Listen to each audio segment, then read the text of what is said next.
Hi friends, ಎಲ್ಲರೂ ಹೇಗಿದ್ದೀರಾ? ನಾನು ನಮ್ಮ ಮನೆಯವರು ತೋಟಕ್ಕೆ ಬಂದಿದ್ವಿ. ನೋಡಿ, ಇಲ್ಲಿ 2 ಹಸ ಮತ್ತು 3 ಎಮ್ಮೆ ಇದ್ದಾವೆ ನಮ್ಮವು.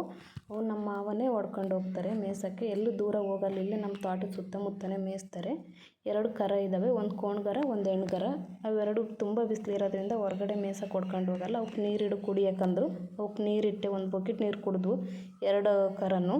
ಆಮೇಲೆ ಅವಕ್ಕೆ ಹೋಗ್ಬಿಟ್ಟು ಸೊಪ್ಪು ಕುಯ್ಕೊ ಬರ್ತೀನಿ ಅಂತೇಳಿ ನಮ್ಮ ಮನೆಯವ್ರು ಸೊಪ್ಪು ಕುಯ್ಕೊ ಬಂದರು. ನೋಡಿ, ಸೊಪ್ಪು ತಗೊಂಡು ಹೋಗ್ತಾಯಿದ್ರೆ ಅವು 2 ಎಮ್ಮೆ ಹೆಂಗೆ ನೋಡ್ತಿದ್ದಾವೆ. ಸೊಪ್ಪು ಹಾಕ್ತಾರಂತ ಹೇಳ್ಬಿಟ್ಟು ಮೇಯೋದು ಬಿಟ್ಟೆ ನೋಡ್ತಿದ್ದಾವೆ. ನೋಡಿ, ಸೊಪ್ಪು ಹಾಕ್ಬಿಟ್ಟು ಅವಕ್ಕೆ ನಾನು ನಮ್ಮ ಮನೆಯವರು ತುಂಬ ಕಾಯಿ ಉದ್ರಿದ್ವು ಗಾಡಿಗೆ. ಕಾಯಿ ಆರ್ಸಕ್ಕನಂದ್ರು. ಕಾಯೆಲ್ಲ ಆರಿಸಿ ನೋಡಿ ಹೆಂಗೆ ಎಡ್ಗೆಗೆ ಹಾಕ್ತಾಯಿದ್ದಾರೆ. ಅವ್ರು ಕಾಯಿ ಆರ್ಸಕ್ಕೆ ಕೊಟ್ಟಂಗೆಲ್ಲ ನಾನು ಎಡ್ಗೆಗೆ ತಗೊಂಡು ಹೋಗ್ಬಿಟ್ಟು ಅಂತ ಕೊಟ್ಟಿಗೆಗೆಲ್ಲ ಹಾಕ್ತಿದ್ವಿ. ಒಂದು ಹತ್ರ ಹಾಕ್ಬಿಟ್ಟು ಸಂಜೆ ಮನೆಗೆ ತಗೊಂಡು ಹೋಗ್ತೀವಿ ನಾವು ಚೀಲದಲ್ಲಿ ತುಂಬ್ಕೊಂಡು. ತುಂಬ ಗಿಡ ಗೆಂಟೆ ಎಲ್ಲ ಹೆಂಗೆ ಬೆಳೆದಿದೆ ನೋಡಿ ಸುತ್ತ ಮ್ಯಾರೆಗೆ. ಅದರಲ್ಲಿ ಕಾಯಿ ಬಿದ್ದಿರೋವೇ ಗೊತ್ತಾಗೋದಿಲ್ಲ. ಅಲ್ಲಿಗೂ ಹುಡುಕಿ ಆರಿಸಿ ಎಲ್ಲ ಒಂದು ಹತ್ರ ಹಾಕಿದ್ವಿ. ಮತ್ತು ತೋಟದಲ್ಲಿ ಎಲೆ ಕೊಯ್ಯಕ್ಕೆ ಬಂದಿದ್ದರು ಕೂಲಿಯರು. ಎಷ್ಟು ಕೊಯ್ದಿದ್ದಾರೇನೋ ನೋಡೋಣ ಅಂತ ಹೇಳ್ಬಿಟ್ಟು ನಾನು ನಮ್ಮ ಮನೆಯವ್ರ ತೋಟದೊಳಗೆ ಹೋದ್ವಿ.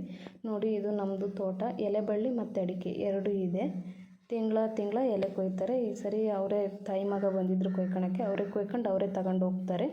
ನೋಡಿ, ಇವು ಅಡಿಕೆ ಗಿಡ ಬಂದುಬಿಟ್ಟು 4 ವರ್ಷದ ಗಿಡ. ಇವು ದೊಡ್ಡ ಗಿಡಗಳೆಲ್ಲ ಸ್ವಲ್ಪ ಅಲೆ ಒಂಬಾಳೆ ಹೊಡೆದಿದ್ದಾವೆ. ನೋಡಿ ಎಷ್ಟು ಚೆನ್ನಾಗಿ ಫಸ್ಟ್ನೇ ಸರಿ ಒಂಬಾಳಿಗೆ ಕಾಯಿ ಹಿಡ್ಕೊಂಡೈತೆ. ನೋಡಿ ಹೆಂಗಿದೆ, ತುಂಬ ಚೆನ್ನಾಗಿದ್ದಾವಲ್ವ ಅಡಿಕೆ ಗಿಡಗಳು. ಪ್ಲೀಸ್ ನಮ್ಮ ಚಾನಲ್ನ ಸಬ್ಸ್ಕ್ರೈಬ್ ಮಾಡ್ಕೊಂಡು ಸಪೋರ್ಟ್ ಮಾಡಿ ಫ್ರೆಂಡ್ಸ್.